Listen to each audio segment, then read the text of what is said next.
আপনার মনে এত কষ্ট জমে আছে, তা কেন আমায় এতদিন বলেননি? কেন আরো আগে ফিরে আসেনি? এত দেরি করে এসেছেন কেন? আচ্ছা, এত কষ্ট কিভাবে আপনি বহন করে বেরিয়েছেন? একটু বলেন না, শুনতে চাই আমি। অনুভব মেঘের মাথায় হাত বুলিয়ে দিতে দিতে বলতে লাগলো। কিসব আবল-তাবল বলছো? শান্ত হও। নিজেকে স্বাভাবিক রাখার চেষ্টা করো। আমি ঠিক আছি। আমার কোনো কষ্ট নেই। আমি বরং তোমাকে কষ্ট দিয়েছি। যা দেওয়া আমার উচিত হয়নি। কিন্তু উপায় ছিল না। সব কথা বলবো তোমায়। এখন বড় হয়েছ, একটু শান্ত হও। আর তোমাকে কে বলল আমি কষ্টে ছিলাম? তখন মেঘ কাঁপা কাঁপা হাতে সেই ছবিটা অনুভবের হাতে দিল। ছবিটা দেখেই অনুভব আঁতকে উঠল, কারণ ছবিটা ওদের ফুপুর, যে কিনা বেঁচে নেই। কিন্তু ফুপুর কথা মেঘ কিছুই জানে না। তবে এই ছবিটা কি করে পেল? অনুভব জিজ্ঞাসা চোখে মেঘের দিকে তাকালো। তখন মেঘ বলল, দাদু তার জন্য একটা চিঠি আর একটা দলিল রেখে গেছে। সেখানে এই ছবিটাও ছিল। অনুভব বুঝতে পারল দাদু তার হয়ে আগেই সবকিছু নাতনিকে বোঝানোর জন্য গুছিয়ে রেখে গেছে। আর কষ্ট করে অভিমানের রাগ ভাঙাতে হবে না। আর এই রাগ ভাঙানোর চিন্তায় চিন্তায় সে ঘুমাতে পারেনি। তবে কঠিন সত্যিটা থেকে তার পিচ্চিকে স্বাভাবিক করে তুলতে হবে। এর জন্য যতটা সম্ভব তাকে সাপোর্ট দিতে হবে। মনে মনেও অনুভব বলতে লাগলো। কষ্ট তুই হবি মেঘের মতো। আসার আগে উড়ে যাবি। তা না হয়ে কাঁঠালের আঠার মতো লেগে থাকিস। দুদিনের দুনিয়ার জন্য 4 দিনের অতিথি হয়ে বসে থাকিস। সময় রাত 8টা। মেঘেদের বসার ঘরে মেঘের মা বাবা ভাই শুভ, অনুভব আর মেঘ বসে আছে। সবার মুখে বিরাজ করছেন বিরহের বিষণ্ণতার ছাপ। একটু আগে মেঘের দাদার লেখা শেষ চিঠিখানা পড়ে সবার এই অবস্থা। চিঠিতে লেখা ছিল, দিদিভাই, তুমি যখন এই চিঠিখানা পড়বে তখন হয়তোবা আমি তোমার কাছে থাকবো না। আমি তোমাকে অনেক বেশি ভালোবাসি দিদিভাই। তোমার চেহারাটা আমার মায়ের মতো। তোমাকে দেখলে আমার মায়ের কথা মনে পড়ে। আমার মাকে যেন এত তাড়াতাড়ি এই দুনিয়ায় ছাড়তে হবে সেটা আমাদের কারোর চিন্তা ছিল না। আমার মা ছিল আমার কাছে দুনিয়ার সবচেয়ে বেশি প্রিয়। আর তারপর হলো তুমি। তোমাকে যদি আবার নিজের ভুলের জন্য হারাতে হয়, তাই তোমাকে ভালো রাখার জন্য দূরে সরিয়ে রাখা হয়েছিল। আমার মায়ের একটা ছবি তোমাকে দিয়ে গেলাম। আমার মাকে হত্যা করা হয়েছে। অতীত। অনুভব প্রতিদিনের মতো স্কুল ব্যাগে মেঘের জন্য চকলেট নিয়ে আসতো। সেদিনও তাই করার জন্য অনুভব তার মার কাছে যায় টাকা নেওয়ার জন্য। কিন্তু ঘরে ঢোকার আগেই ওর মাকে দেখতে পায় কারোর সাথে যেন ফোনে কথা বলছে। ফোনে সে বলছে কথাটা দরজার বাহিরে থেকে অনুভব সব শোনে। সব শুনে নিজের মায়ের এমন রূপ দেখে সে ভয় পেয়ে যায়। দৌড়ে দাদার কাছে চলে যায়। দাদা অনুভবের এমন ভীত রূপ দেখে আটকে ওঠে আর বলে, কি হয়েছে দাদা ভাই? তোমাকে এমন লাগছে কেন? অনুভব তখন মাত্র ক্লাস 8-এ উঠেছে। তেমন বুদ্ধিমানও ছিল না। মায়ের এমন রূপ দেখে সে পুরো নির্বোধ হয়ে পড়েছিল। অনেক কষ্টে কাপা গলায় বলল, দাদা, নাসিমা ফুপুকে মেরে ফেলা হয়েছে। ফুপু সেদিন এমনিতে মরে যায়নি। এখানে মেঘকে মেরে ফেলবো ওরা। তুই বাঁচাও। কথাটা শোনার পর দাদা ভাই রাগে কষ্টে কান্না করে দেয়। বাবার আগে সন্তানের মৃত্যু কি যে যন্ত্রণার, সেটা শুধু বাবারাই জানে। এর চেয়ে ভারী বোঝা পৃথিবীতে আর কিছু নেই। দাদা ভাই অনেক বুদ্ধিমান ও চতুর ছিলেন। সে নিজেকে স্বাভাবিক রেখেই অনুভবকে জিজ্ঞেস করলেন ঘটনাটা কি। তখন অনুভব সবকিছু খুলে বলল। দাদা তার বুদ্ধি কাজে লাগিয়ে অনুভবকে বলল, মেঘ যখন তোমার ব্যাগ থেকে চকলেট নিতে আসবে, তখন তুমি তাকে চোর উপাধি দেবে, যাতে বাসায় অশান্তির সৃষ্টি হয়। তারপর ওদের বাসা থেকে দূরে পাঠিয়ে দিয়ে তোমার মার বিরুদ্ধে প্রমাণ জোগাড় করতে পারি। আর ঘটনার পিছনে আর কি আছে সব জানতে পারি। তাই ওই দিন মেঘকে চোর উপাধি দিয়ে অনুভব মেঘকে থাপ্পড়ও মেরেছিল। ফলে ওর চাচা বাসা ছেড়ে চলে আসে। ঘটনার সব প্রমাণ জোগাড় করতে প্রায় অনেক সময় লেগে যায়, প্রায় বছর খানেকের মতো। পরে মেঘের বাবাকে সব খুলে বললেও মেঘের বয়স কম থাকার কারণে তার বুঝ আর অভিমানের কাছে তাকে বোঝানো বা সব খুলে বলা সম্ভব হয়নি। তাই মেঘ রাগ করে দাদাভাইয়ের সাথে যোগাযোগ রাখে না। বর্তমান সব ঘটনা দাদাভাই খুব ছোট করে মেঘকে বুঝিয়ে লিখে রেখে যান। আর সাথে এটাও বলে তার খুব ইচ্ছে ছিল অনুভবের সাথে মেঘের বিয়ে দেওয়া। মেঘের যদি অমত না থাকে আর পারলে অধম দাদাভাইকে মাফ করে দেয়। বর্তমানে ছেলেদের বলে কাঁদতে হয় না, কিন্তু ছেলেদের যে মন আছে সেটাও তো বুঝতে হবে। মায়ের জন্য কতগুলো মানুষ কতটা বছর সাফার করেছে, এই ভেবে অনুভবের চোখ দিয়ে পানি গড়িয়ে পড়ল। চোখের পানিটা খুব গোপনেই হাত দিয়ে মুছে ফেলল। তারপর নিজেকে শক্ত করে বলতে আরম্ভ করলো। ফুফুর হত্যার কাহিনী বের করার জন্য আমি আর দাদু সবসময় মাকে চোখে চোখে রাখতাম। আর ভাবতে লাগলাম, দূর থেকে তো মা মেঘের ক্ষতি করার চেষ্টা করতে পারে, তাই সে এখন রাগের বশে কি করতে চায় এবং পরবর্তী পদক্ষেপ কি হতে পারে এর জন্য অনেক সজাগ থাকতাম। বেশ কিছুদিন মা চুপচাপ ছিল। তারপর হঠাৎ একদিন জানতে পারলাম কাকে যেন কাজের লোক হিসেবে কাজ করানোর জন্য তোমাদের বাসায় পাঠাবে। এর জন্য তোমরা কোথায় থাকো সেটা খোঁজ নিতে লাগলো। কিন্তু দাদুর বুদ্ধির জন্য তোমাদের খোঁজ কেউ জানতে পারেনি। সেটা কিভাবে হচ্ছে সেটা আমি জানি না। আমাকে তোমরা কোথায় থাকো তাও বলেনি, কিন্তু আমি যতটুকু বুঝতে পারতাম দাদুর সাথে চাচার যোগাযোগ ছিল। তখন মায়ের উপর নজর রাখতে রাখতে পরে জানতে পারি মা ফুপুর খাবারে পয়সা মেশাতো, যার ফলে ফুপুর শরীর খারাপ হতে লাগে। তার মনে ভয়ের সৃষ্টি হয়। তাই যখন ভয়টা অধিক পরিমাণে বেড়ে যায় তখন হঠাৎ করে রাতে একদিন ফুপু পানি খেতে নিয়েছিল আমার সময় মার সামনে এসে দাঁড়ায়, আর ফুপু উপর থেকে নিচে। আর বলতে পারে না অনুভব। অনুভব চুপ হতেই চারপাশ থেকে কান্নার শব্দ ভেসে আসে। সবাই কান্না করে দেয়, অনুভবও কান্না করে দেয়। বেশ কিছু সময় পর মেঘের বাবা বলতে শুরু করেন। তারপর নাফিসার মৃত্যু হয়, সেটা মা মেনে নিতে পারে না, সাথে সাথে স্ট্রোক করে ফেলে। দীর্ঘ কয়েক বছর বিছানায় পড়ে থাকে, তারপরও সে আমাদের ছেড়ে চলে যায়। কিন্তু কথায় আছে না, আল্লাহ ছেড়ে দেন কিন্তু ছাড় দেন না। অনুভবের মা কুসুম বুঝতে পারে তার অনুভব আগের মতো নেই, তার সাথে কথাও ঠিক মতো বলে না। কুসুম অনুভবের বদলে যাওয়ার মন থেকে মেনে নিতে পারেনি। অনুভবের সাথে কথা বলার জন্য সবসময় ছটফট করতে লাগে, কিন্তু অনুভব সেদিকে পাত্তা দেয় না। অনুভব বুঝতে পারে তার মায়ের জন্য কত মানুষ কষ্ট পেয়েছে, তাই মাকে শাস্তি হিসেবে কথা বলা বন্ধ করে দেয়। নিজের মাকে জেলে দিতে পারবে না, তাই এই শাস্তি তাকে তার চেয়ে বেশি দেবে বলে মনে করে। সেটাই ঠিক হয়। দীর্ঘ সময় এমন যাওয়ার ফলে কুসুমও একদিন স্ট্রোক করে। চিকিৎসার কোনো অভাব রাখা হয়নি, কিন্তু পাপের শাস্তির কারণে কোনো ওষুধ কাজে লাগে না। তাই আব্বা ওদেরকে দেশের বাইরে পাঠিয়ে দেন, যাতে অনুভবের লেখাপড়া ঠিকমতো হয় আর কুসুমের চিকিৎসাও। আমি আর শাহানা বাবার দেখাশোনা করি, মেঘকে বোঝানোর চেষ্টা করি দাদার কাছে যাওয়ার, কিন্তু কাজ হয় না। বিদেশে কুসুম মারা যায়, অনুভব তখন দেশে চলে আসতে চায় তার, কিন্তু ওর ভবিষ্যতের কথা চিন্তা করে ওকে আসতে বারণ করা হয়। এজন্য ওর ফিরে আসতে এত দেরি হয়েছে। সব ঘটনা বলা শেষে আফজাল খান একটা দীর্ঘ নিঃশ্বাস ছাড়েন। এদিকে সবার চোখে পানি টলমল করছে। দীর্ঘ সময় সবাই চুপ রইল। তারপর শুভ বলল, যেটা হয়ে গেছে সেগুলো বলে আর কষ্ট পেয়ে কি হবে। আমরা সবাই ভুলে গিয়ে আবার মিলেমিশে থাকি, সেটাই ভালো। এবার অনুভব কথা পাল্টানোর জন্য বলল, আমার অনেক ক্ষুধা পেয়েছে চাচি, তুমি আমাকে আগের মতো আবার খাইয়ে দেবে? খুব করে তোমার হাতে খেতে মন চাইছে। অনুভবের আকুল ভরা কণ্ঠে সবার ভিতরটা আরও কষ্টে ফেটে গেল। শাহানা বেগম ব্যস্ত হয়ে বললেন, খাবার গুছানোর জন্য। কেটে গেছে 2 মাস। সেদিন শাহানা বেগম অনুভবকে পরম যত্নে নিজ হাতে খেয়ে দিয়েছিলেন। মেঘ তার বাবাকে চুপ করে ডেকে অনুভবকে বিয়ে করতে রাজি আছে সেটাও বলেছিল।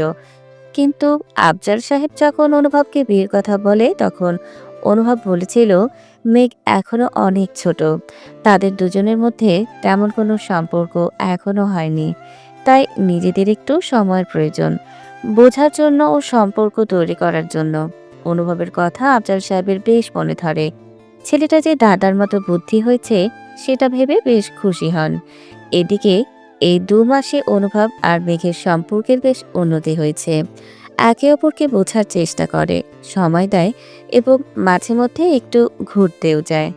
তবে মাঝে মধ্যে মেঘের দুষ্টুমির জন্য নাজেহাল হতে হয় অনুভবের। ভার্সিটিতে এসে অনুভব মাঝে মধ্যে ভয় থাকে। আজও তার মন পু ডাকছে। কেন যেন মনে হচ্ছে কিছু একটা পাগলামি অবশ্যই করবে। মনে যে ভয়টা ছিল সেটাই হয়েছে। অনুভব ক্লাসে ঢোকার সময় দেখতে পেল সবাই মেঘকে ঘিরে রেখে শুভেচ্ছা ও অভিনন্দন জানাচ্ছে, আর মেঘও তা খুশি মনে গ্রহণ করছে।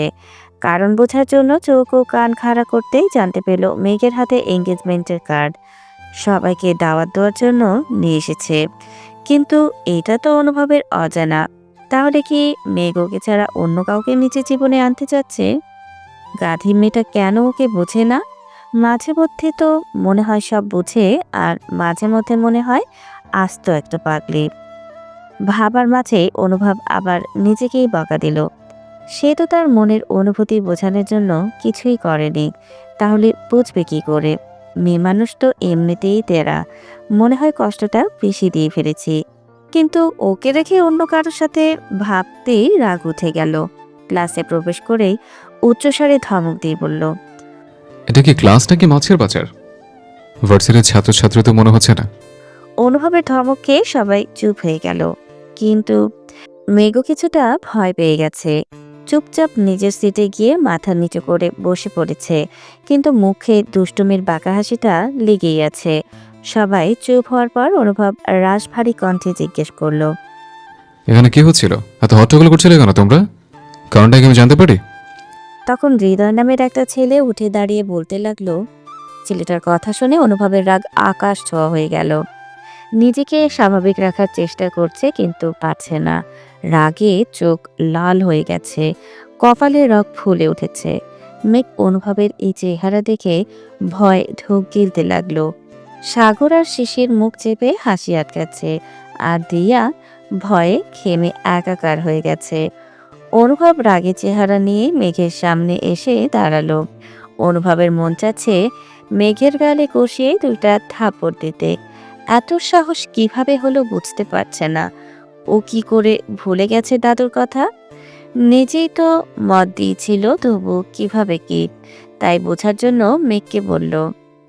তুমি কি এঙ্গেজমেন্টের কার্ড নিয়ে এসছো? মেঘ আমতামতা করে বলল। জি এনেছি। অনুভব কি বলবে আর বুঝে উঠতে পারছে না। রাগ আরও বেড়ে গেছে, সাথে হারানোর ভয়ও। এবার অনুভবের চেহারা দেখে মেঘের অনেক ভয় লাগতে শুরু করেছে। বারবার গোপনে ভয়ে ঢোক গিলতে শুরু করেছে। হঠাৎ অনুভবের চোখ পড়ল মেঘের মুখের ওপর। মেঘ যে ওকে দেখে ভয় পাচ্ছে তা স্পষ্ট বুঝতে পারল। তারপর চোখ সরাতে গিয়ে আবার দেখল সাগর আর শেষের মুখ চেপে হাসি আটকাচ্ছে। অনুভবের আর বুঝতে বাকি রইল না কোনো একটা খিচুড়ি পাকিয়েছে ওরা ওকে নাকানে চুবানি খাওয়াতে। রাগটা একটু হলেও কমে গেছে, কিন্তু রাগিত ভাব মুখে রেখেই মেঘকে উদ্দেশ্য করে বলতে লাগলো। তোমার এঙ্গেজমেন্টের দাওয়াত কার্ড আমাকে দেবে না? আমিও যেতে চাই। দেখি কত বড় কলেজের মানুষ তোমাকে আংটি পড়ায়, তাও আমার সামনে। মেঘ বুঝতে পারলো এটা কোনো কথা না, এটা হলো হুমকি বার্তা। মেঘ ভয়ে ঠোক গিলতে গিলতে বলল, আসলে আর বলতে পারলাম না তার আগে অনুভব হাত বাড়িয়ে কার্ডের জন্য অপেক্ষা করছে। মেঘ কাঁপা কাঁপা হাতে একটা কার্ড অনুভবের দিকে এগিয়ে দিল। অনুভব কার্ডটা নিয়ে চোখ বোলাতে যেয়ে চোখ কপালে উঠে গেল। কি রিয়াকশন দেবে ভেবে পাচ্ছে না। থেকে থেকে বড় বড় করে নিঃশ্বাস নিল। তারপর বলল, এখন এই ক্লাস থেকে বের হয়ে আমার কেবিনে যাও। ওখানে গিয়ে আমার জন্য অপেক্ষা করো, আমি আসছি। মেঘ কোনো কথা বাড়ালো না, চুপ করে বের হয়ে গেল। অনুভব অনেক কষ্টে ক্লাসটা নিয়ে বের হয়ে তার কেবিনে প্রবেশ করলো। দেখলো মেঘ মাথা নিচু করে দাঁড়িয়ে আছে। মেঘের মাথা নিচু করে দাঁড়িয়ে থাকা দেখে অনুভবের বুকে ব্যথা শুরু হলো। একটু বেশি করে ফেলেছে মনে হলো। কোনো কিছু না ভেবেই মেঘকে নিজের বুকের মাঝখানে জড়িয়ে নিল। অনুভবের এহেন কাজে মেঘ তো পুরাই অবাক। প্রথমবার মানুষটা তাকে নিজের সাথে জড়িয়ে নিয়েছে, তবুও তার নিজ ইচ্ছাতে। মেঘেরও বুকের হৃদস্পন্দন অনেক বেড়ে গেছে। না চাইতে যদি মূল্যবান কিছু পেয়ে যায় তার খুশি বা ইচ্ছে জাহির করা যায় না। মেঘেরও হয়েছে তেমনই। বেশ কিছু সময় ওভাবে থেকে অনুভব মেঘকে ছেড়ে ওর দুহাত নিয়ে মেঘের মুখে রেখে বলতে লাগলো, জানো কতটা রাগ হয়েছিল তোমার পাগলামি কথাবার্তা শুনে? ইচ্ছে করে আমাকে রাখিয়ে দাও। দিয়ার এঙ্গেজমেন্টের কার্ড নিয়ে নিজের নামে মজা করা, এটা কেমন কথা? আমার তো মনে হচ্ছিল আমি তোমাকে হারিয়ে ফেলছি। তুমি অন্য কাউকে মনে জায়গা দিয়েছ। আমার জন্য তোমার মনে কিছুই নেই। আর কত নানান রকম চিন্তা মাথায় এসে ভর করেছিল, যা তোমাকে বলে বোঝাতে পারবো না। মেয়ে কিছুটা জড়তা ও লজ্জা নিয়ে বলল। হারানোর ভয় মানে কি? আপনি কি আমায় পছন্দ করেন নাকি? নাকি বোন বিয়ে দিতে খরচ করতে হবে সেই ভয় পাচ্ছেন? মেঘের প্রথম প্রশ্ন শুনে অবাক না হলেও তৃতীয় প্রশ্ন শুনে মাথায় হাত পড়েছে। পাগলি মেয়ে বলে কি? মাথার তার আসলেই ছেঁড়া। অনুভব নিজেকে কি বলে বুঝ দেবে ভেবে পায় না। মেঘের দিকে তাকাতে বুঝতে পারল তার সাথে মজা নিচ্ছে আর কিছু না। অনুভব বলল, যত বাদরামি আছে করে নাও, তোমার সময় শেষ হয়ে আসছে। চাচার সাথে এবার পাকা কথাটা সেরেই ফেলবো। আমাকে নাকি দড়ি দিয়ে ঘোরাবে, তা আর চলবে না। মেঘ অনুভবের কথা বুঝতে পেরে দৌড় দিয়ে বাহিরে চলে গেল। আর অনুভব তা দেখে জোর জোরে হাসতে লাগলো। কার্ড খুলে যখন অনুভব দেখলো এটা দিয়ার এঙ্গেজমেন্টের কার্ড, তখনই রাগ পড়ে গিয়েছিল, কিন্তু মেঘের পাগলামিগুলো অনেক বেশি লাঙ্গাম ছাড়া হয়ে গেছে। তাই একটু টাইট দিতে অনুভব তখন অমন করেছে, যাতে পরবর্তীতে নিজেকে হার্ট অ্যাটাক থেকে বাঁচাতে পারে। ভার্সিটির শেষে অনুভব আজ আফজাল খানের সাথে দেখা করতে অফিসে চলে গিয়েছে। অফিসে যেতেই শুভর সাথে অনুভবের দেখা হয়। অনুভবকে দেখেই শুভ অনেক খুশি হয়, কারণ ব্যস্ততার কারণে অনেকদিন ধরে ওরা আড্ডা দিতে পারে না। তাছাড়া ইরার সাথে সামনে শুভর বিয়ে ঠিক হয়েছে, তাই বিয়ের আগে সব কাজগুলো গুছিয়ে নিচ্ছে যাতে সমস্যা না হয়। তাই অনুভব শুভকে দেখে মজা করে বলতে লাগলো, নতুন জামাই, দিনকাল কেমন যাচ্ছে? আমাদেরকে তো ভুলেই গেছেন। আপনার বোন তো আমাকে নাকানে চোখনে খাওয়াতে ভোলে না। অনুভবের কথা শুনে শুভ উচ্চস্বরে হেসে ফেলল। তারপর বলল, আমার বোনকে নিজের করে নে, দেখবি আর পাগলামি করবে না। অনুভব মুখে হাসি নিয়ে বলল, সেই ব্যবস্থাই করতে এসছে। সত্যি বলছি, তাহলে একদিনই দুটো বিয়ের দিন করে ফেললে তাহলে ভালো হবে, অনেক মজা হবে। আইডিয়াটা মন্দ নয়। চল, চাচার সাথে দেখা করে সব ফাইনাল করি। তারপর শুভ আর অনুভব আফজাল খানের কেবিনে প্রবেশ করলো। আফজাল খান অনুভবকে দেখে বেশ খুশি হলো। প্রথমে ওরা কুশলাদি বিনিময় করলো, তারপর অনুভব বিয়ের কথাটা বলতে গিয়েও আমতামতা করতে লাগলো। অনুভবের এমন করতে দেখে শুভ নিজের হাসি আটকিয়ে রাখতে পারল না, ঠিক করে হেসে ফেলল। শুভর হাসি দেখে আফজাল খানও হেসে ফেলল। সেও অনুভবের মনোভাব বুঝতে পেরেছিল। দুজনের হাসি দেখে অনুভব ব্যাককেলের মতো চেয়ে রইল, কারণ শুভর হাসির রহস্য সে বুঝলেও চাচার হাসির কারণ বুঝল না। অনুভবের এরূপ চেহারা দেখে আফজাল খান নিজেই বলতে লাগলো, আরে বেটা, তোর বয়স আমি অনেক আগেই পার করে এসেছি। এত আমতা করতে হবে না। কবে দিন তারিখ করতে চাচ্ছিস সেটা বল আগে। অনুভব কিছুটা লজ্জা পেল, তবুও বলল, বাবা তো সামনের সপ্তাহে জাপান থেকে আসছে। তুমি যদি রাজি থাকো তাহলে শুভ আর এরার বিয়ের দিনে আমাদের জন্য নির্ধারণ করতে পারো। একসাথে হলে ঝামেলা কম হবে। তাছাড়া বাবা তো সব দায়িত্ব তোমার উপরে দিয়ে রেখেছে। আফজল সাহেব, কিছু ভাবলেন? তারপর বলবেন। ঠিক আছে, আমি ভাইয়ের সাথে কথা বলে নেব। তাহলে 2 সপ্তাহ পরেই এটা ফাইনাল। এ বলে কিভাবে কি করা যায় তার আলোচনা মোটামুটি শেষ করে নিল। রাতে আফজাল খান বাসায় ফিরে মেঘ ও তার মাকে সব জানালো। মেঘ বলল, এটা কেমন কথা? আমি তো তাহলে শুভ ভাইয়ের বিয়েতে কোনো মজাই করতে পারবো না। এটা আমি মানি না। ওই খবিশ বেটাকে আমি দেখে নিচ্ছি, দাঁড়াও। মেঘের কথা শুনে ওর বাবা আর মা হেসে ফেলল। তাদের হাসি দেখে মেঘের হুঁশ হলো ও কি বলে ফেলেছে। মেঘ লজ্জা পেয়ে দ্রুত নিজের ঘরে চলে গেল। তারপর কিছু সময় লজ্জা পেলেও তবু অনুভবকে কল দিল। অনুভব এত সময় যেন এই ফোনেরই অপেক্ষায় ছিল। অনুভব ফোন ধরে হ্যালো বলার আগেই মেঘ বলতে লাগলো, কি সমস্যা আপনার? আমার সুখ আপনার সয় না? আমি ভাইয়ের বিয়েতে কত মজা করব ভেবেছিলাম, আর আপনি তা নষ্ট করার জন্য উঠে পড়ে লেগেছেন। আগেই ডেট ফেলতেন, কিন্তু ওই দিনই কেন? অনুভব মেঘের কথা শুনে হাসতে হাসতে শেষ। পাগল কি সাথে বলে। অনুভব মেঘকে লজ্জা দেওয়ার জন্য বলল, তাহলে কালকে বিয়ে করে ফেলি, তাহলে আর কোনো ঝামেলা থাকবে না। আমি তাতেও রাজি আছি, কিন্তু ওই দিন না। আমার কাছে আসার জন্য তোমার অত ব্যস্ততা তা আমি জানতাম না। ঠিক আছে, কালকে রেডি থেকো, এসে নিয়ে যাব। মেঘ বুঝতে পারল অনেক ভুলভাল কথা বলে ফেলেছে। নিজের মাথায় নিজেই চাটি মারল। তারপর বলল, আমি তা বলিনি। আর একটা কথা, আমি তো আপনাকে বিয়ে করব না। অনুভব বাঁকা হেসে বলল, ভেবে বলছো তো? তাহলে আমি দেশের বাইরে চলে যাব, আর সেটা কালই। মেঘ তাড়াহুড়া করে বলল। না না, আমি তো এমনি বললাম। তারপর এভাবেই ওদের খুনসুটি চলতে লাগলো। 2 সপ্তাহ পর আজ ওদের বিয়ে। সকল নিয়মকানুন আর আনন্দের মধ্য দিয়েই বিয়ে হয়ে গেল। বিদায়ের সময় মেঘ অনেক কান্না করতে লাগলো। তখন পাশ থেকে সাগর বলে উঠল, তোরা সিঙ্গেল থেকে মিঙ্গেল হয়েও কান্না করছিস, আমি এখনো যে ব্যাচেলার রয়ে গেলাম সেই খবর কেউ রাখে না। দুঃখ দুঃখ। সাগরের কথা শুনে সবাই হেসে ফেলল। বাসর ঘরে বসে আছে মেঘ। দরজার সামনে দিয়া শিশির সাথে অনুভবের কিছু বন্ধু তর্কাতর্কি করে শেষমেশ ঘরে ঢুকতে পারল অনুভব। মেঘকে ফ্রেশ করে হালকা করে সাজিয়ে মেরুন রঙের একটা শাড়ি পরে বসিয়ে দিয়ে গেছে ওরা। মেঘের অনেক লজ্জা ও হাসফাস লাগছে, সাথে নার্ভাসও। অনুভব ঘরে ঢুকে মেঘকে দেখে তার হৃদস্পন্দন বেড়ে গেছে। এই হালকা সাজেই মেয়েটাকে এত সুন্দর লাগে কখনো লাগেনি। দেখে মনে হচ্ছে কোনো রাজ্যের মায়াপরী। মেঘের নার্ভাসও তার চোখ এড়ালো না, তাই মেঘের কাছে বসে বলতে লাগলো, দেখো মেঘ, আমাদের সম্পর্ক আর 10 জনের মতো নয়। আমি জানি তোমার মনে আমার জন্য জায়গা তৈরি হয়েছে, কিন্তু এখনো পরিপূর্ণভাবে আমার কাছে আসার জন্য তোমার সময় লাগবে। আমি সেই পর্যন্ত অপেক্ষা করব আর তোমাকে সাহায্য করব আমাদের সম্পর্কে এগিয়ে নিতে। তুমি কি এতে রাজি? মেঘ মাথা নেড়ে হ্যাঁ বোঝালো। তারপর অনুভব আবার বলল। এই রাতটাকে বিশেষ বানাতে চলো, আমরা বারান্দায় গিয়ে বসি। তারপর দুজনে বারান্দায় গিয়ে বসলো। মেঘ বলল। আপনার মনে আমার জন্য জায়গা কতটুকু তা বলবেন না? অনুভব মৃদু হেসে একটা গান গাইতে লাগলো।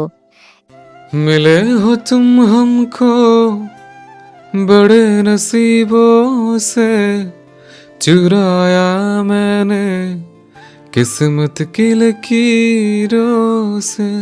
मिले हो तुम हमको बड़े नसीबों से, चुराया मैंने किस्मत की लकीरों से। तेरी मोहब्बत से सांसें मिली है, सदा रहना दिल में करीब होके। এভাবেই তাদের ভালোবাসার পথ চলা শুরু হলো। গল্পটা কেমন হলো সবাই কমেন্টে জানাবেন কিন্তু। আর পরবর্তী গল্পের জন্য অপেক্ষা করবেন, খুব তাড়াতাড়ি আসবে নতুন কোনো গল্প। এই অবধি আমাদের পাশেই থাকবেন। ধন্যবাদ।